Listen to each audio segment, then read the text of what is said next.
ဆူလာကရရလေးဖောက်ပြသွားမယ်ဖွာတယ်ရရလေးကဘာရှင်းဝန်းလေးပဲဖောက်လိုက်တယ်ပေါ့နော်ဘာရှင်းထုဗာလဲ fruit တွေကကြတော့ဆူလာမကြိုက်ဘူးပေါ့နော်ဟောတော့ဒီထဲမှာအကောင်လေးအများကြီးပါပါတယ်အကောင်လေးအများကြီးမှာအကောင်ကြိုက်တယ်ကွာအကောင်secret လေးပို့ပြီးတော့လိုချင်တယ်ပေါ့နော်အနက်မကြိုက်တော့အနက်မကြိုက်တာလားအနက်မကြိုက်ဘူးဘာကြိုက်တာလဲဘာမကြိုက်တာတွေမပြောနဲ့ကြိုက်တာပဲပြောဘာကြိုက်တာလဲညို့တို့ဖြူလေးနဲ့ပန်းအောင်လေးနဲ့ဖြူလေးဟုတ်တယ်နေရွက်ရှိရှိလေးနဲ့မမီလေးနေရွက်ရှိရှိလေးနဲ့ပန်းအောင်လေးကိုလိုချင်တယ်ပေါ့နော်โอเคအဲ့တော့ခောက်မယ်သူကြိုက်တာသူပြောဒါလေးကကြောက်ခုနတော့ငါနဲ့မတူပေါ့နော်ဒါလေးကမလောက်ပါနဲ့ခွာဖောက်ပဲလေငင်းဖောက်နေတော့ဖောက်ရင်မရုပ်ပြအထုပ်ယူပါမမီကပြကြည့်ရှင်လို့ပေးမမီဖောက်ပေးမယ်ကွာမင်းတို့ကလည်းဖြစ်နေရမ်းမလို့ပါနဲ့ထဲရလေးကအော်ရမ်းမလို့ပါနဲ့အဲ့ဒါရလေးကအော်နေတယ်အိုးရှလို့ပါလေဟေးအော် तू ကလည်း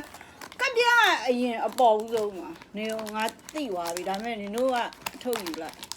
ကပြအရင်အပေါ်ဦးဆုံးโอเคခောက်မယ်ဟုတ်ပါနေတော့ဘာလဲတော့တိုက်ကြည့်မှာရစိတ်ဝင်စားဆိုဖီးဘာလဲမသိတော့အေးဟောလေရလေဂျပန်နေဘာကောင်းလဲအေး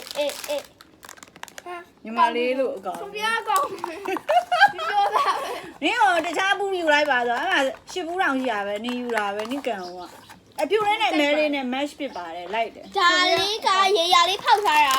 ဗာလဲ3ခုဖောက်ရအကောင်လေး cute ဖြစ်ပါတယ်အော်အယောင်လေးကွဲတယ်ဒီမှာဒါလေးအရင်တော့ဖောက်ထားတာလေးပေါ့နော်ဒါလေးနဲ့ကအယောင်လေးတူလေးကြာသွားတယ်ပေါ့နော်မဲလေးပြပါဦးမဲလေးဒီအုပ်စုလေးပါစားစား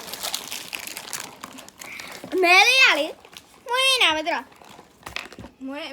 ဆုံးပဲဟုတ်လားသူ့အစ်စ်လေးကမွေးဟာမဲလေးကမွေးတယ်မဲကမွေးရချိုးချင်းနဲ့လေဖျောက်ပါလိုက်လေမျိုးလုံးနဲ့ကြည့်အောင်မျိုးလုံးဘယ်နဲ့ချက်လဲလို့ရလဲမျိုးလုံးကအပေါ်အောက်အကုန်ဘေးဘက်ညာလှည့်လို့ရတယ်မဲလေးထိုင်မအိုရှိဖေးပြီးလေးလည်းဖောက်ထားတယ်မဲလေးကြိုက်ပါတယ်စုပါဘယ်တော့ဖောက်ထားလဲဆိုတော့ပြပေးပါမယ်ဒါလေးရယ်အိုရှိဖေးမဲလေးကဒီမှာရှေ့ရုံမှာဒီမှာဒါလေးကိုအကြိုက်ဆုံးပဲသိလားမဲလေးတောင်မှဒီဟာသူကမျက်နှာဖုံးဟိုဟာတောင်လောက်တာမဲလေးကလှလို့ဒီ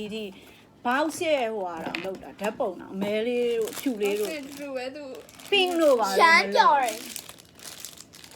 အိုးဒီကောင်လေးနှစ်ကောင်ကတစ်စိမ့်တူတူပဲအိုရှင်းမေ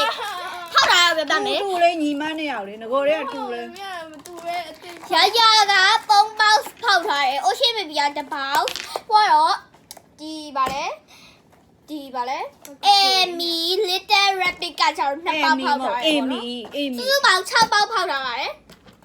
ဟုတ်လို့လားဒါလေးကိုတော့ဒီမှာအကြိုက်ဆုံးမစီလေးရဲချစ်ပြော်လို့ကြည့်ပါဦးနောက်လည်းတင်းနေတာပဲ